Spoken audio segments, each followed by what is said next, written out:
Coming in today with the 2012 Volvo VNM single axle day cab tractor for you. It's got a Volvo motor in it making 385 horsepower. It's got a 12-speed automatic clutchless transmission. Let's take a quick walk around and take a look at it. Tell you what's going on with it. Cab's in pretty good shape all the way around. This does have a DEF system on it, as it is a post-emissions truck. Stationary fifth wheel for you.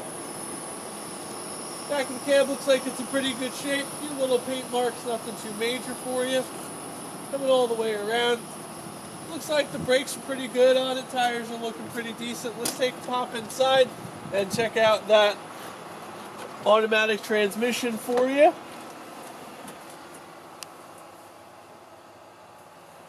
This truck's in pretty great shape. We can tell you all about it, tell you what's going on. It was driven here from quite a distance for you. So, pretty great shape. We'll see you on down the road. Give us a call here at Arthur Trovey & Sons or visit us in beautiful Sparrowbush, New York.